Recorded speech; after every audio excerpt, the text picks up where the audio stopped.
जय श्री कृष्ण भक्तों, आपका स्वागत है भागवत महापुराण में। आज हम 7वें स्कंद का 8वां अध्याय का अध्ययन कर रहे हैं। यहाँ पर हिरण्यकशिपु ने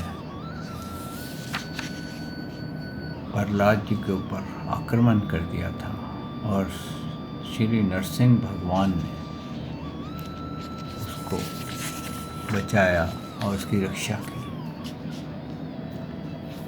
आइए इसको आरम्भ करते हैं।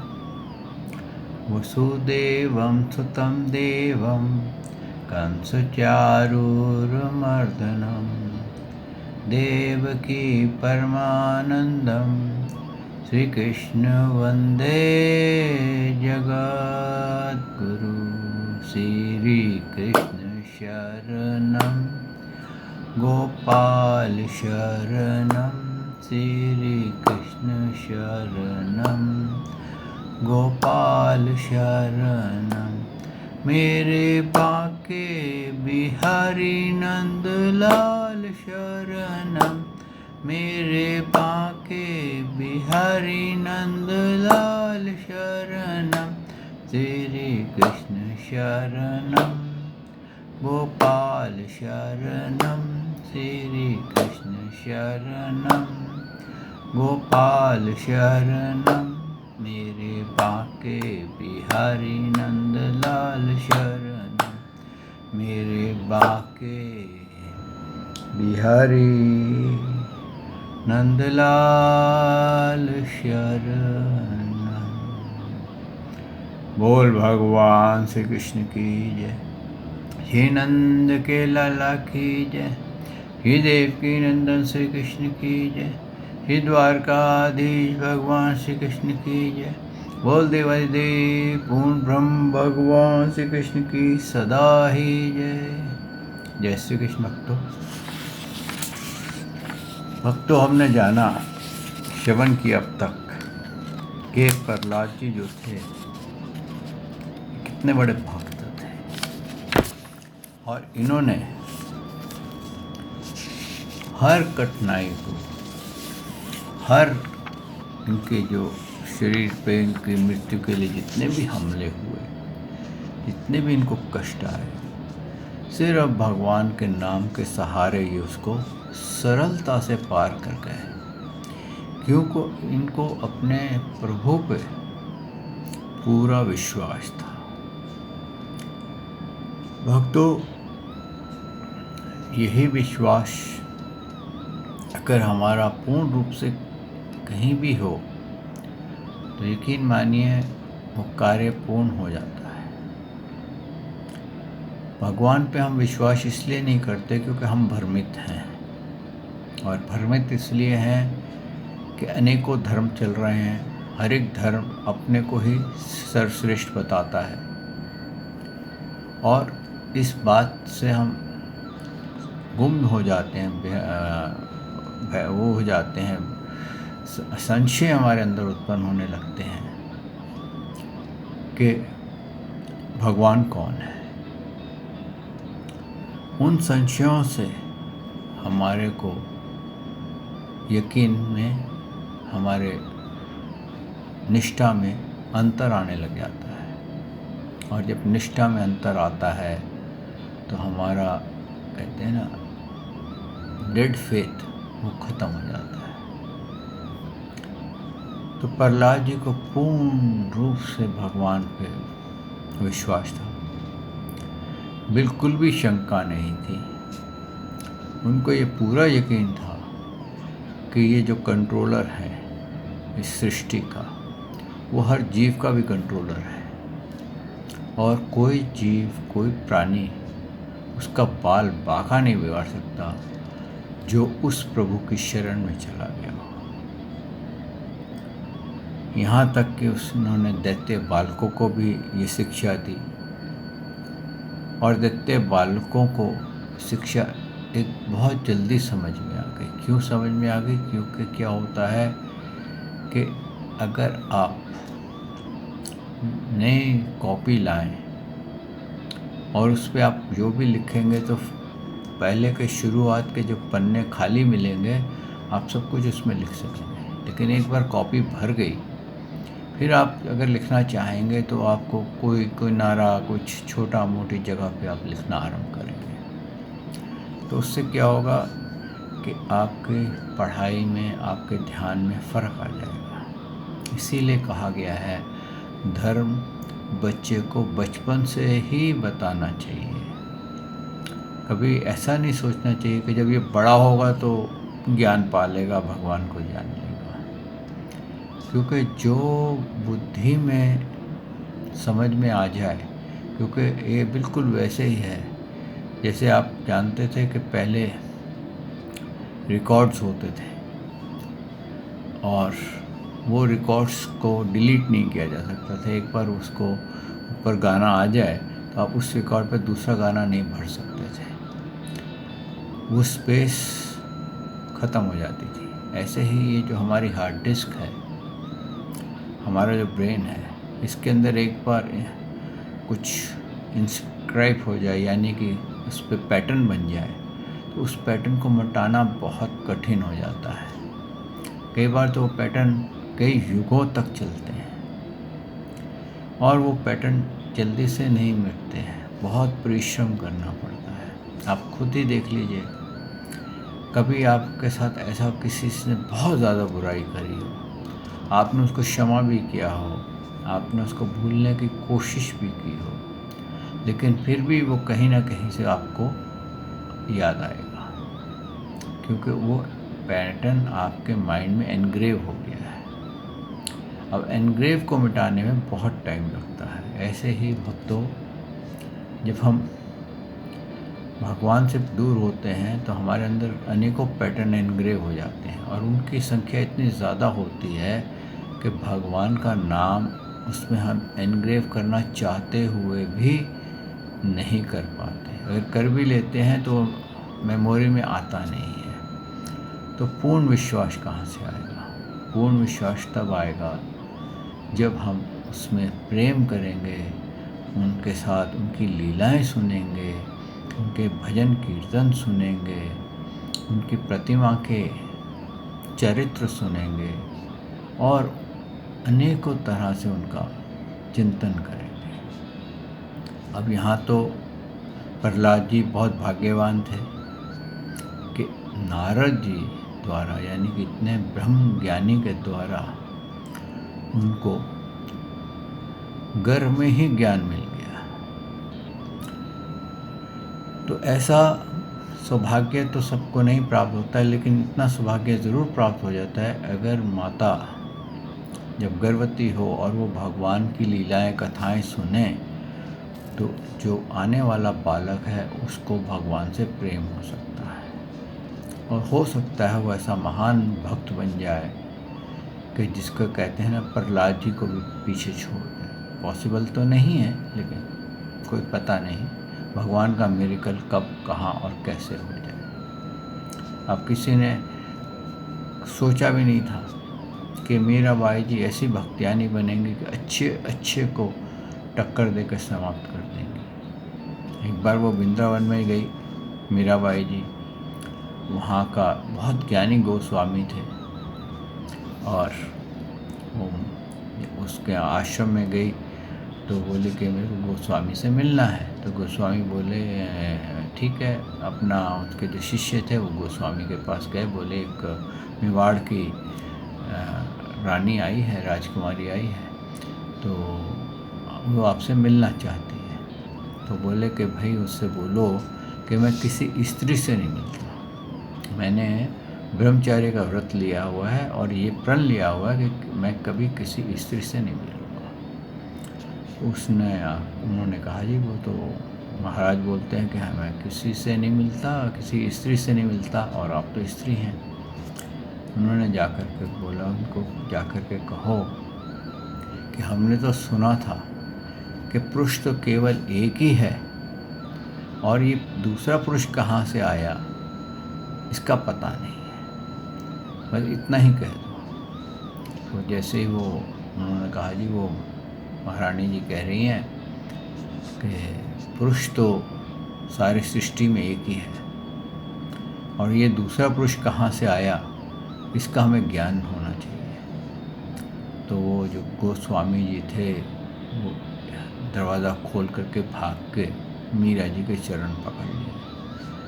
बोले मैं अज्ञानता में था, आप बिल्कुल सही कह रही हैं, पुरुष एक ही है और वो है श्री कृष्ण। बाकी सब हम आत्मा हैं।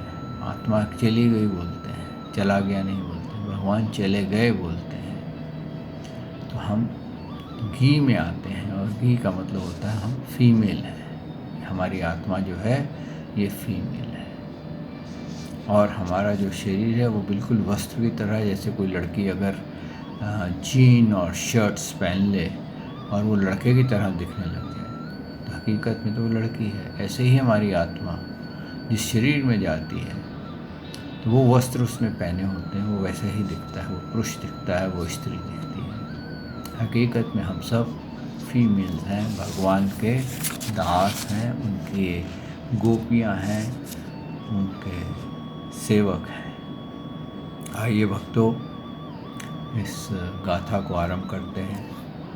सच्चिदानंद रूपाय विश्वोत्पत्ते आदि हेतवे तापत्रय विनाशाय श्री कृष्णाय वयं नमो नमः। श्री कृष्णाय वयं नमो नमः। श्री कृष्णाय वयं नमो नमः। श्री कृष्णाय वयं नमो नमः। श्री कृष्णाय वयं नमो नमः। बोल देवादिदेव पूर्ण ब्रह्म भगवान श्री कृष्ण की सदा ही जय। भक्तों, हमने जानना था कि प्रहलाद जी को मारने के लिए हिरण्यकशिपु अपने आसन से खड़ा हुआ। जब उसको पता चला कि इसने सारे विद्यार्थियों को खराब कर दिया है, उनको भक्ति सिखा दी है, श्री कृष्ण शरणम गोपाल शरणम गाना सिखा दिया है, जबकि वो हिरण्यकशिपु की जय बोलते थे, हिरण्यकशिपु को भगवान मानते थे। इसने तो मेरा नाम, मेरा कुल सब कुछ ख़त्म कर दिया, जितना भी मैंने बनाया था वो वैभव सब खत्म हो गया। तो वो इसके अलावा उसके पास कोई रास्ता नहीं था कि वो उनको मार दे। तो उसने पूछा, प्रहलाद जब भी वहाँ आए, उनसे पूछा कि तू कहता है कि ईश्वर कण कण में है, तो मुझे बता तेरा ईश्वर कहाँ है, मैं आज उसी को ही मार देता हूँ, उसी को ही समाप्त कर देता हूँ। तो उन्होंने एक चोटी की तरफ इशारा किया, वो इसमें तेरा ईश्वर है? बोले हाँ। कहते इस वस्तु में तेरा ईश्वर? उसने बोला हाँ। बोले इस खंबे में है? बोले हाँ। बोले अच्छा आज मैं ये खंबा तोड़ता है। तो उन्होंने खड़े होकर के एक, कहते हैं ना, मुष्टि घूसा बनाया और खंबे पे इतनी जोर से मार के खंबा चूर चूर हो गया। और उस खंबे में से बड़ा ऐसे आवाज़ आई जिससे कि उसका आसन जो था वो डोलने लग गया और वो खुद भी घबरा गया। ऐसी भयंकर आवाज़ सुनकर जो दैत्य वहाँ खड़े थे ना, वो भयभीत हो गए और वो, कहते हैं ना, पीछे भागने लगे, इधर उधर हटने लगे। तो इतने में क्या हुआ कि जब फिर उसमें से एक लाइट आई, जब लाइट आई तो उसकी आंखें चुंधिया गई, उसको दिखाई नहीं दिया। और फिर उसके बाद एक उसमें से ऐसा अलौकिक पुरुष निकला जिसका शरीर तो मानव का था लेकिन सिर सिंह का था, शेर का था। तो यहाँ नरसिंह भगवान का अवतार हुआ है और उनका प्रादुर्भाव हुआ है। बोल नरसिंह भगवान श्री कृष्ण की जय। अब तो समझने की बात यह है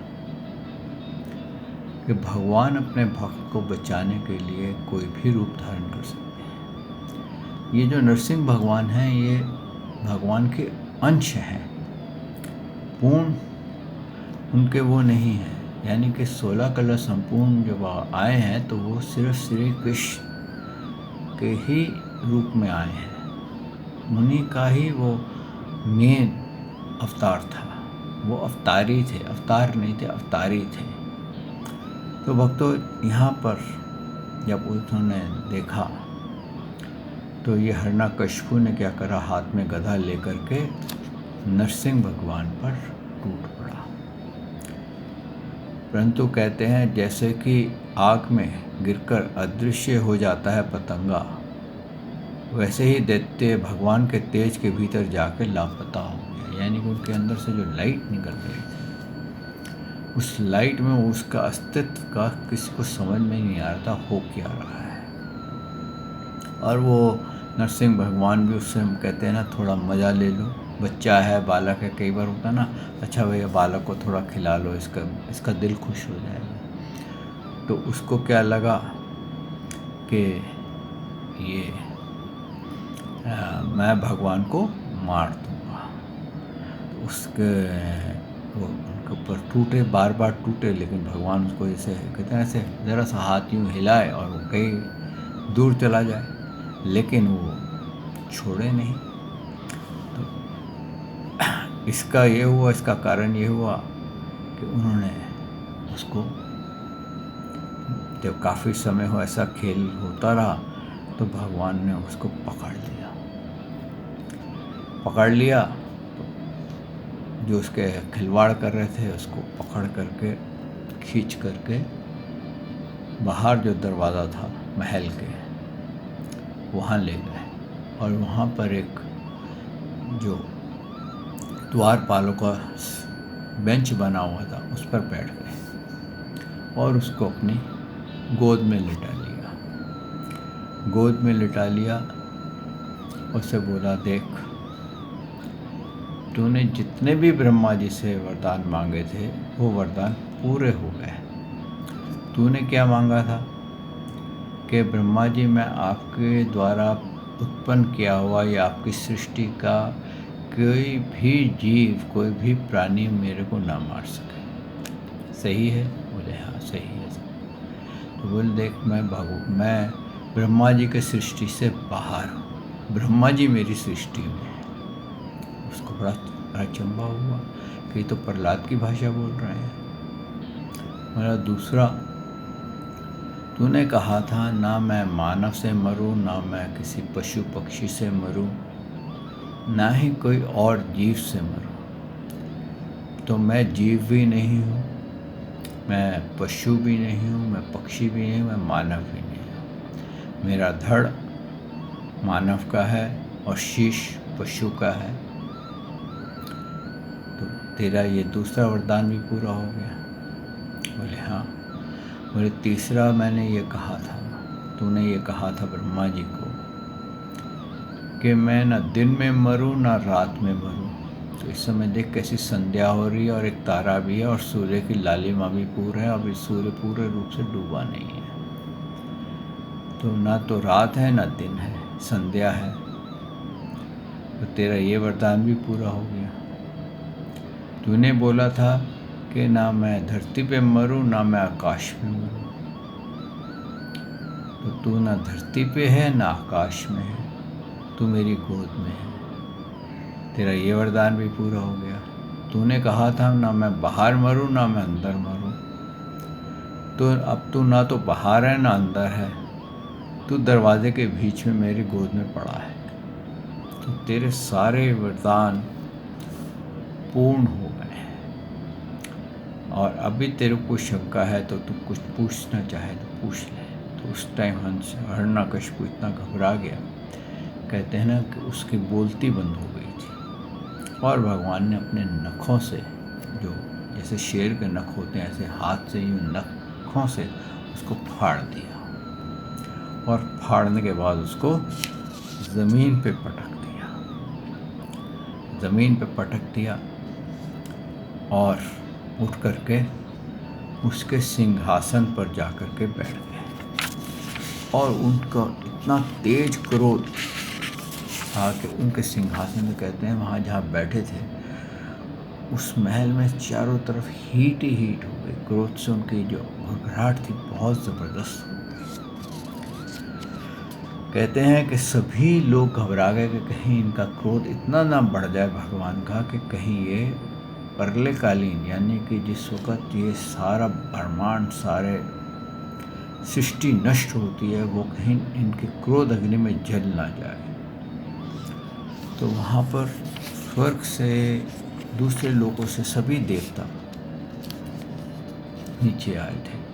ब्रह्मा जी, रुद्र जी, विष्णु जी, इंद्र, ऋषि लोग, पितृलोक, सिद्ध लोग, विद्याधर, नाग, मनु, ये सब आए थे। यहाँ तक कि कहते हैं कि लक्ष्मी जी भी आई थी और सब ने उनकी प्रार्थना की और कहा कि देव, आप अपना ये क्रोध त्याग दीजिए, क्योंकि जिसके लिए आपने क्रोध किया और जिस भक्त की आपने रक्षा की है,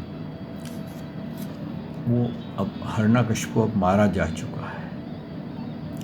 यहाँ तक कि कहते हैं भगवान के पार्षदों ने कहा, शरणागत वत्सल, संपूर्ण लोगों को शांति प्रदान करने वाले आपका यह अलौकिक नरसिंह रूप हमने आज ही देखा है। भगवान, ये दैत्य आपका वही आज्ञाकारी सेवक था जिसे सनक आदि के शाप से दिया गया था।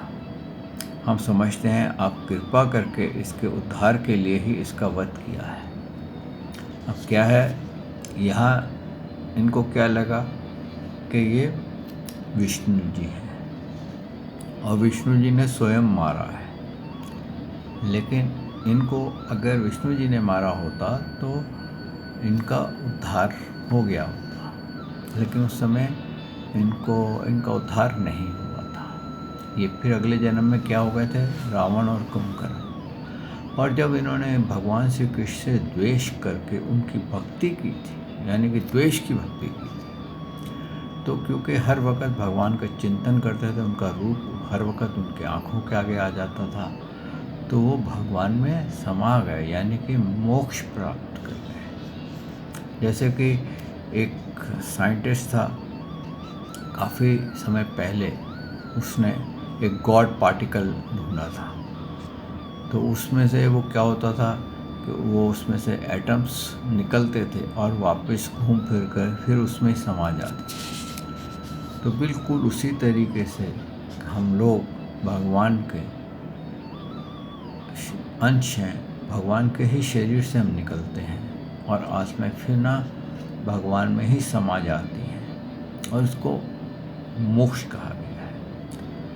लेकिन जो समा जाता है उसका सब अस्तित्व समाप्त हो जाता है और जो भगवान का दास सेवक बन जाता है वो प्रभु के साथ उनकी सेवा करता रहता है और आनंदित होता रहता है, यानी कि उसका आनंद दिन दुगनी रात चौगनी आनंद उसका बढ़ जाता है। हार करके क्या हुआ, जब देखा कि किसी तरीके से भगवान का क्रोध शांत नहीं हो रहा नरसिंह देव जी का, तो नारद जी ने युधिष्ठिर को बताया कि इस प्रकार ब्रह्मा शंकर आदि सभी देवगणों ने नरसिंह भगवान को क्रोध वेश को शांत ना कर सके और न उनके पास जा सके। किसी को उसका ओर छोर नहीं दिखता था। देवताओं ने उन्हें शांत करने के लिए स्वयं लक्ष्मी जी को भेजा। उन्होंने जाकर जब नरसिंह जी का रूप देखा तो वह भयभीत होकर के वहाँ से चली गई। उन्हें ऐसा अनूठा रूप न कभी देखा न सुना था।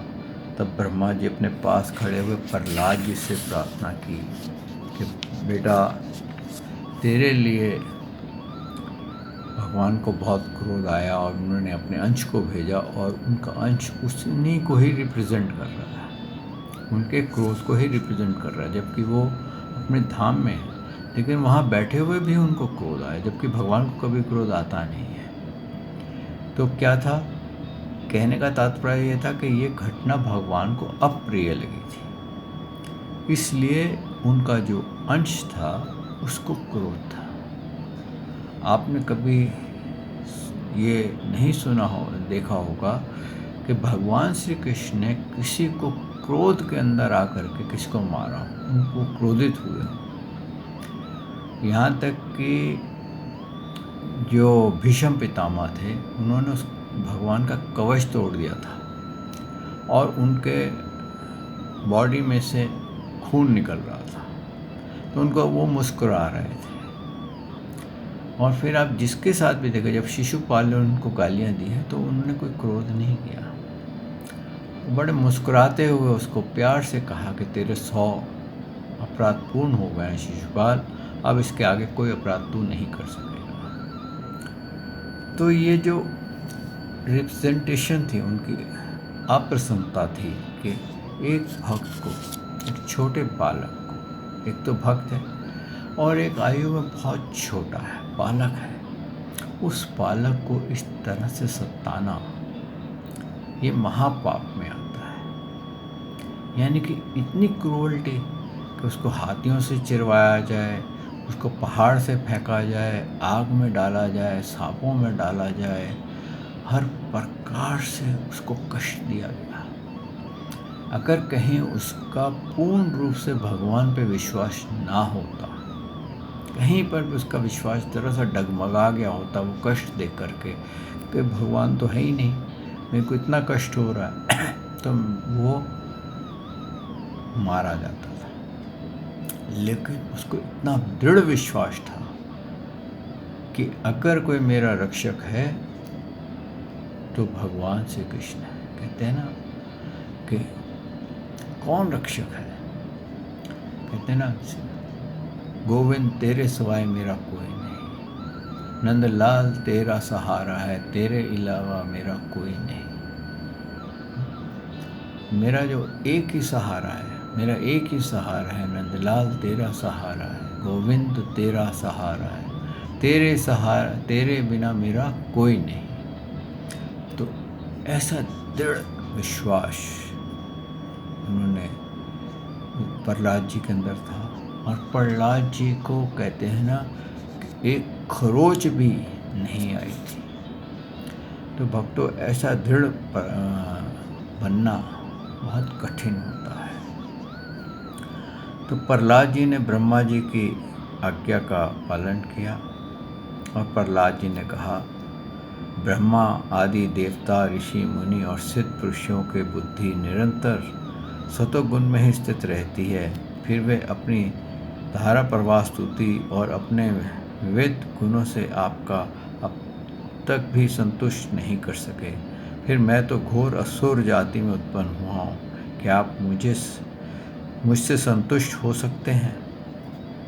मैं समझता हूँ कि धन, कुलीनता, रूप, तप, विद्या, ओज, तेज, प्रभाव, बल, पौरुष, बुद्धि और योग, ये सभी गुण परम पुरुष भगवान को संतुष्ट करने में समर्थ नहीं है, परंतु भक्ति से तो भगवान गजेंद्र पर भी संतुष्ट हो गए थे। मेरी समझ में इस 12 गुणों के युक्त ब्राह्मण भी यदि भगवान को कमल नाभ को चरण कमलों से विमुख हो तो उससे वह चंडाल श्रेष्ठ है, जिसने अपने मन, वचन, कर्म, धन और प्राण भगवान के चरणों में समर्पित कर रखे हैं, क्योंकि वह चंडाल तो अपने कुल तक को पवित्र कर देता है और बड़प्पन, अभिमान रखने वाले वह ब्राह्मण अपने आप को भी पवित्र नहीं कर सकते। सर्वशक्तिमान प्रभु, आपने स्वरूप के साक्षात्कार से ही परिपूर्ण हैं। उन्होंने अपने लिए शुद्ध पुरुषों से पूजा ग्रहण करने की आवश्यकता नहीं है। वह करुणावश ही भले भक्त की हित के लिए उनके द्वारा की हुई पूजा स्वीकार कर लेते हैं। जैसे अपने मुख के सौंदर्य से दर्पण दिखने वाला प्रतिबिंब को भी सुंदर बना देता है, वैसे ही भक्त भगवान के प्रति जो सम्मान प्रकट करता है वह उसे ही प्राप्त होता है। इसलिए समर्थ, अयोग्य और अनादाकारी होने पर भी मैं बिना शंका से अपनी बुद्धि के अनुसार सब प्रकार से भगवान की महिमा का वर्णन कर रहा हूँ। क्या है, यहाँ पर उन्होंने भगवान की महिमा का पूरा वर्णन किया। इसी महिमा का गान हो ऐसा प्रभाव है कि अविद्या व संसार के चक्र में पड़े हुए जीव तत्काल ही पवित्र हो जाते हैं। लेकिन यहाँ पर आगे उन्होंने भेद खोला कि जो भगवान का गुणगान करता है या भगवान का चिंतन करता है, उनकी लीलाएं का गान करता है, तो उसका तत्काल ही वो उसका कल्याण हो जाता है। तो भक्तों, हमारे को एक बहुत बड़ा ज्ञान मिलता है कि हमारे को हर पल हर क्षण भगवान का चिंतन करते रहना चाहिए। इसीलिए भगवान का जब हम चिंतन करते हैं, चाहे आप श्री कृष्ण रूप में करें, चाहे किसी और रूप में आपको अच्छा लगे करें, लेकिन वो उनका करें जो इस सृष्टि से पहले थे, आज भी हैं और उसके बाद भी। आप जिस किसी का भी करेंगे, जैसे कि नरसिंह भगवान का करेंगे, तो भी आपको भय से मुक्ति मिल जाएगी। आप वामन जी का करेंगे तो आपको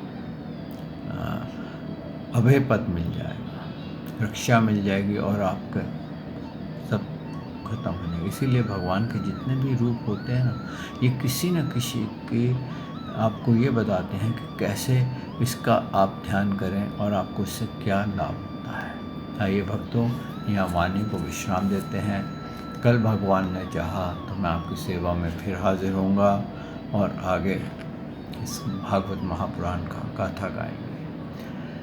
श्री कृष्ण शरणं गोपाल शरणं, श्री कृष्ण शरणं गोपाल शरणं, मेरे बांके बिहारी नंदलाल शरणं, मेरे बांके बिहारी नंदलाल शरणं, श्री कृष्ण शरणं गोपाल शरणं, श्री कृष्ण शरणं गोपाल शरणं, मेरे बांके बिहारी नंदलाल शरणं, मेरे बांके बिहारी नंदलाल शरणं।